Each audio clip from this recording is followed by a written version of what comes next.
Bonjour, vous pouvez m'appeler François le bricoleur. Je vais vous montrer aujourd'hui comment on fait un lève-vitre artisanal pour une voiture. Alors, cette voiture, c'est une Nissan. C'est ma deuxième Nissan. J'étais très content de la première. Avec la première, j'ai roulé plus de 200 000 km sans trop de problèmes. Bon, celle-là, il y a des problèmes de temps en temps. À Noël, j'ai eu la détection de la clé qui marchait plus, donc elle démarrait plus. Et là, j'ai surtout eu des problèmes avec le lève-vitre électrique. Je l'ai remplacé il y a 2 ans et demi. Ça m'a coûté 540 €. Et là, un peu plus de 2 ans après, il est de nouveau cassé. Je vais vous... Alors, plus question de faire la réparation, surtout que maintenant elle vaut encore plus cher, elle vaut 620 €. Nissan ne veut pas la prendre en charge, même que leur réparation n'a pas tenu. Donc, je bricole moi-même un nouveau lève-vitre qui est tout à fait artisanal. Je vais vous montrer ce que ça donne. D'abord, il faut enlever tout ce qui sert à rien ou qui est cassé. Il faut enlever la garniture de la porte. Vous voyez, parce que ça va gêner à manipuler. Ça va gêner la manipulation de la fenêtre.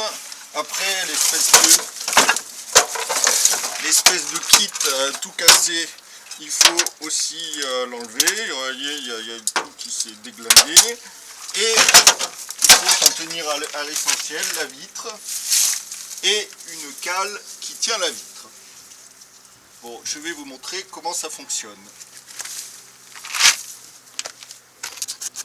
Je vais vous montrer comment on ouvre la vitre. Alors là, vous avez la cale qui tient la vitre. Si vous voulez ouvrir la vitre à moitié, vous l'inclinez un peu et voilà, elle est partiellement ouverte.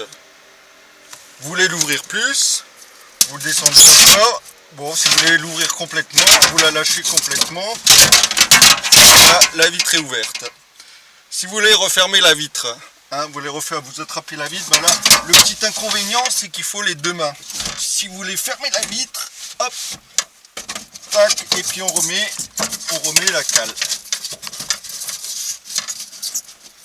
Voilà, donc système très simple et très fiable. Si vous voulez ouvrir la porte, alors la poignée de la porte, comme elle est dans la garniture qu'il faut enlever, sinon vous avez accès à rien, faut prendre le câble qui gère l'ouverture de la porte, faut rajouter un petit fil de fer. Si vous voulez ouvrir la porte, aucun problème. Hop, voilà, on ouvre la porte. Et vous pouvez descendre les autres vitres, les boutons sont opérationnels. Voilà, donc un système simple et fiable. Plus c'est simple, plus c'est fiable. J'espère que je vous ai aidé à réparer votre vitre. Merci. Nissan devrait un peu penser à faire des systèmes plus simples et plus fiables.